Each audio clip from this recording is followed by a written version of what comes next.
Hello and welcome back to another video from Jerba Campervans. Now today we're going to give you a little bit of a workshop update.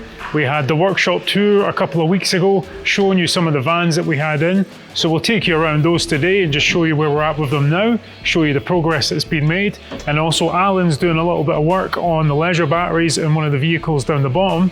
So he's going to give us a little bit more information on that. So stick around, it's going to be an interesting one. So Alan, what exactly is it that you're doing? Okay, on this vehicle what we're doing is, we've got this battery fitted, we're actually going to put extra wiring in to fit an additional battery.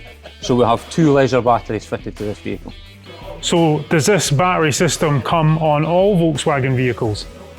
No, we're very fortunate that when we order a vehicle from the factory, we have the facility to order a second battery. When we do that, it comes with a full split charge system already built into the vehicle, which is controlled through the engine management system, so we don't have to fit a battery to battery system. So what we're doing at the moment is we're running wiring from this battery to a battery we're going to install underneath the floor to double up the capacity. Again, we will be using another Volkswagen battery, so they're exactly the same and perfectly matched.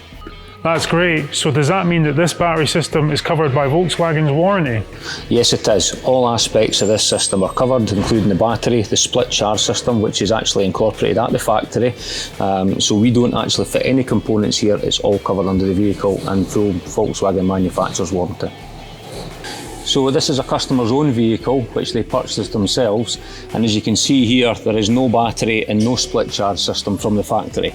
So in this vehicle we'll need to install a battery to battery charger and put independent batteries in this to be able to convert it into a camper van. So if you remember a couple of weeks ago, Nathan was working on the green van, this van, and he was just sort of getting the scribe for the first parts of the wardrobe so he could then build out the rest of the furniture. And it's come a long way since then, and you'll notice that Nathan's done his part. He's built all the wardrobes up one side, all the cupboards up the other side, and he's really got it looking like the camper van that you're used to seeing. But it's now down at the ramp, so John can start working on all the stuff on the underside, and he can start plumbing in all the pipe work for the sink. And again, it's easier for him to get underneath and do it that way, so we've got a special ramp here to do that, so he doesn't have to roll about on his back, and we can really do everything professionally and get a good look at what we're doing when we're doing it. So yeah, this is looking really, really good. This is finished in driftwood again. It seems to be a very, very popular choice for this year, and for good reason. And I'll take you around and we'll have a look in the other door just so you can see what it looks like from another angle.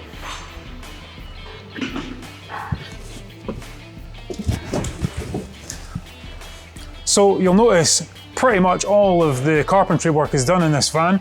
Now the things that are left to do are fitting the rib seats on, get it looking nice in the front here, and then once John's done all of his work, plumbing in the gas and the water pipes and all that kind of stuff, we can then get onto our finishing list where we can just go through all the features of the van, make sure they're all working properly, and get it signed off, get it cleaned, and then get it out to the customer. You'll also see in this van that the fridge has been fitted. Now this is also getting hot water.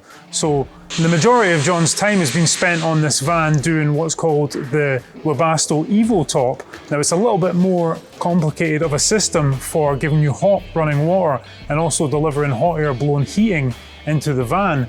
And because it does both of those functions, it requires a lot more work in the installation. So John's got that pretty much all finished now. So this is going to be a really nice van when it's finished, and it's going to be packed full of all the features that we can offer at Jerba Campervans.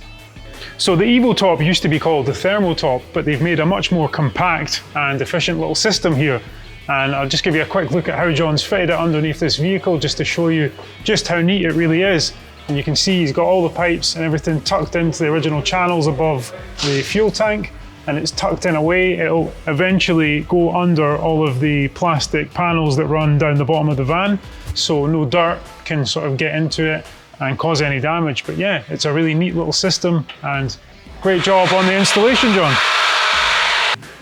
So Ian's really been making some good progress with this van. If you remember it from a couple of weeks ago when it was completely empty inside and it just had the trimming and all the insulation work done. Before Ian can jump in and get the worktop on and get all the carpentry work finished, Alan or John will have to jump in and do all the final electrical work that's done hidden in behind the back of the cabinets. You know, things like hooking up the fridge that Ian's fitted and getting the gas hob all plumbed in and working right, and the pipe work for the sink and those kind of things, but it's starting to look really good. The most popular high top models that we do are called a Jura, which is your sort of typical 2 seats in the front, kitchen in the back layout. Now this one's quite an unusual van, as in it's one that we don't often do, and it's a high top Cromarty. So Cromarty is a long wheelbase kitchen in the front. So that was a little bit of a fascinating insight into how the battery systems can differ in the camper vans that we're building here. And really interesting stuff from Alan there. Now, if you like this kind of content and you'd like to know more about specific areas of our camper vans and how things work, remember to let us know in the comments below, and I'll go out and get some of the guys in the workshop to run us through what they're doing and how these things work, so you can get a sort of in-depth explanation of exactly what's happening. But yeah, I hope you've enjoyed this video. If you've enjoyed it and you want to see more, make sure you're subscribed. And as always, let us know in the comments what you'd like to see, and we'll see you in the next video.